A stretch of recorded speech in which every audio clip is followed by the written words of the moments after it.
ನುಗ್ಗೆಕಾಯಿ ಸಾಂಬಾರು ರೆಡಿ. ಹಾಂ ಫ್ರೆಂಡ್ಸ್ ನೋಡಿ, ಆಯಲಲ್ಲಿ ಫ್ರೈ ಮಾಡಿಬಿಟ್ಟು ಹಾಕಿದ್ರೆ ನುಗ್ಗೆಕಾಯಿ ಒಂದು ಒಡೆಯಲ್ಲ, ಒಂದು ಒಡೆದೋಗಿಲ್ಲ ನೋಡಿ. Hi friends, welcome back to my YouTube channel. ನಾನಿವತ್ತು ಮಾಡ್ತಿರೋ ರೆಸಿಪಿ ಬಂದು ಯಾವುದು ಗೊತ್ತಾ?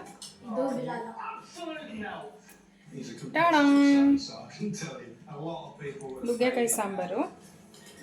ನುಗ್ಗೆಕಾಯಿ ಸಾಂಬಾರು ಹೆಂಗೆ ಮಾಡೋದು ಅಂತ ಅಂದರೆ ನಮ್ಮ ಮಂಡ್ಯ ಸ್ಟೈಲಲ್ಲಿ ಹೆಂಗೆ ಮಾಡ್ತಾರೆ ಅಂತ ತೋರಿಸ್ತೀನಿ. ಏನೇನು ಬೇಕು ಅಂತ ತೋರಿಸ್ತೀನಿ ನೋಡಿ. ಬೇಳೆ ತೊಳೆದಿಟ್ಕೊಂಡಿದ್ದೀನಿ. ಬೇಳೆ 2 ಟೊಮೊಟೊ ಅಂದರೆ ಬೇಯಿಸೋಕ್ಕೆ ಹಾಕ್ತೀನಿ ಇವಾಗ ನಾನು. ಟೊಮೊಟೊ, 1 ಈರುಳ್ಳಿ ಮತ್ತು ಅರ್ಧ ಬೆಳ್ಳುಳ್ಳಿ ಇಷ್ಟು ನಾನು ಬೇಯಕ್ಕೆ ಹಾಕ್ತೀನಿ. ಈಗ ಇಷ್ಟು ಹಾಕ್ತಿದ್ದೀನಿ, ಸಾಕು ಅಷ್ಟು.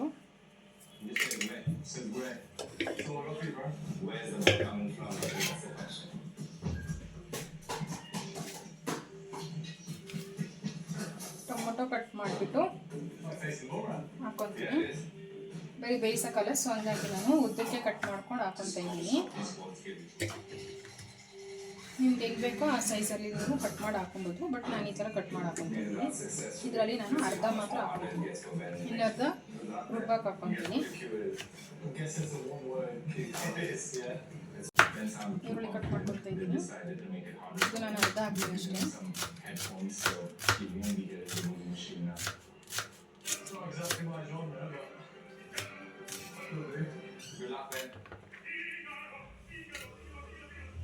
ಹಾಕ್ಬಿಟ್ಟು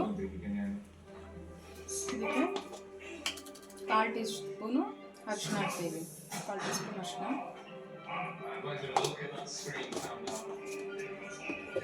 ಎಲ್ಲ ಹಾಕಿದ್ದೀನಿ. ಬೇಯಕ್ಕೆ ಇಟ್ಬಿಡೋಣ.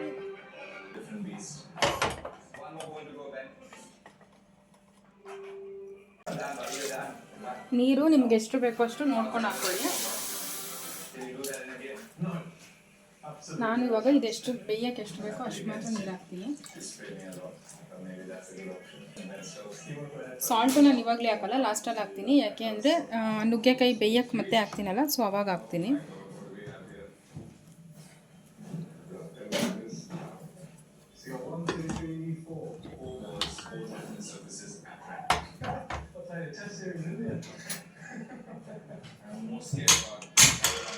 ತ್ರೀ ವಿಷಲ್ ಬರಲಿ.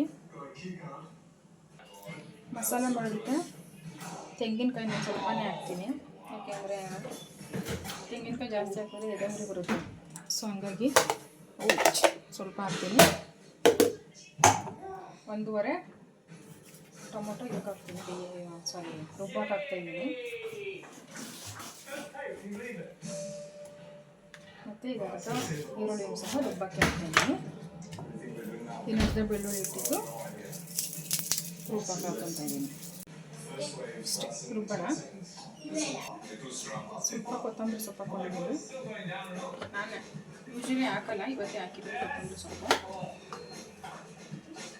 ಫ್ಲೇವರ್ಗೋಸ್ಕರ ಹಾಕ್ತಾಯಿದ್ದೀನಿ.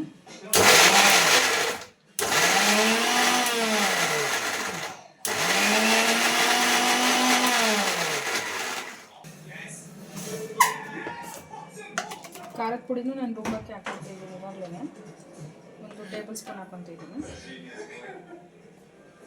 1.5 ಹಾಕ್ತೀನಿ.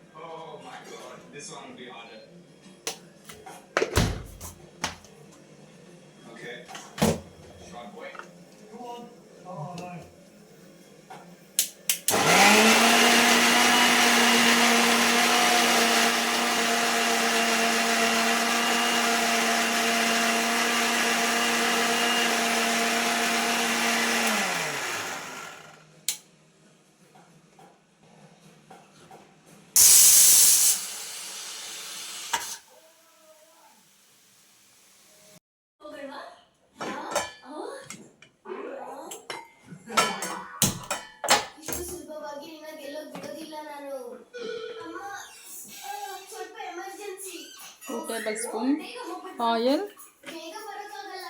1/4 ಟೀ ಸ್ಪೂನು ಸಾಸಿವೆ, ಅರ್ಧ ಟೀ ಸ್ಪೂನ್ ಜೀರಿಗೆ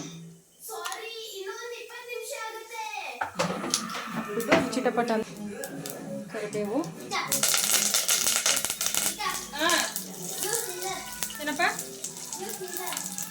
ಒಣಮೆಣಸಿನಕಾಯಿ,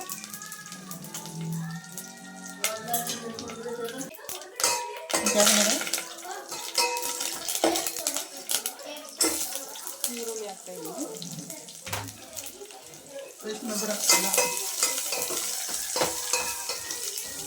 ನಾನು ಇದಕ್ಕೆ ನುಗ್ಗೆಕಾಯಿ ಹಾಕ್ತಿದ್ದೀನಿ. ಯಾಕೆಂದರೆ ಬಿಸಿಯಲ್ಲಿ ಬರ್ಸ್ಕೊಂಡ್ರೆ ನುಗ್ಗೆಕಾಯಿ ಎಲ್ಲ ಒಡೆದೋಗುತ್ತೆ.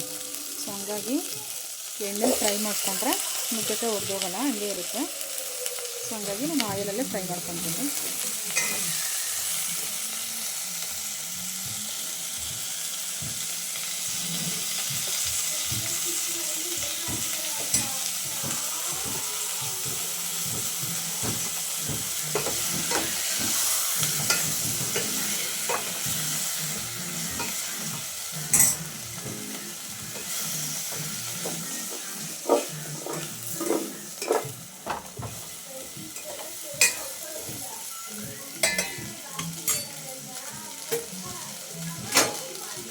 ಕ್ಲೋಸ್ ಮಾಡಿ ಸ್ವಲ್ಪ ಹೊತ್ತು ಬೇಯಿಸ್ಕೊಳ್ಳೋಣ.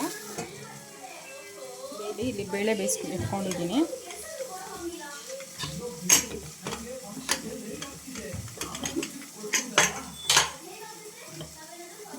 ದೊಡ್ಡಿದೆ ಬೇಳೆ, ಸ್ವಲ್ಪ ರಸ ಮಾಡೋದಕ್ಕೆ ಬೇಳೆ ತೆಗೆದು ಇಟ್ಕೊಳ್ತೀನಿ.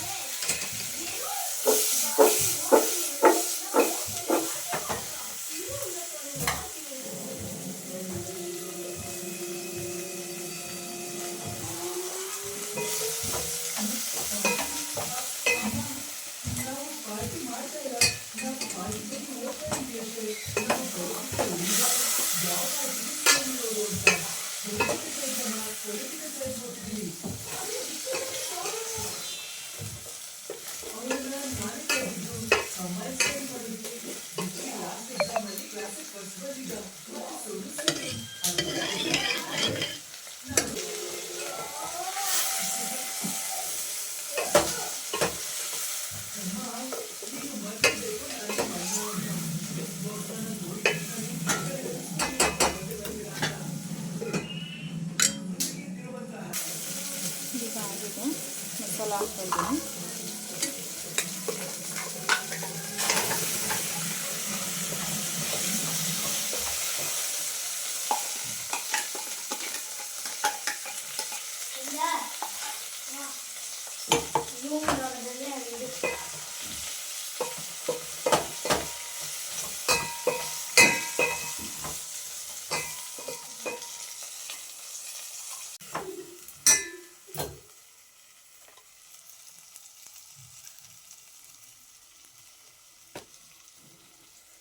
ಇದಕ್ಕೆ ಬೇಳೆ ಬೆಂದಿರೋ ನೀರು ಹಾಕ್ಕೊಳ್ತೀನಿ.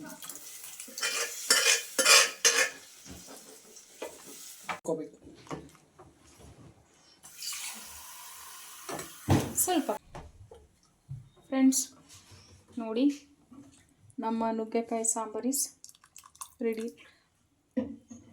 ನಿಮಗೆ ಇನ್ನೊಂದು ಸ್ವಲ್ಪ ತೆಳ್ಳಗಬೇಕಂದ್ರೆ ನೀರು ಹಾಕೋಬೋದು.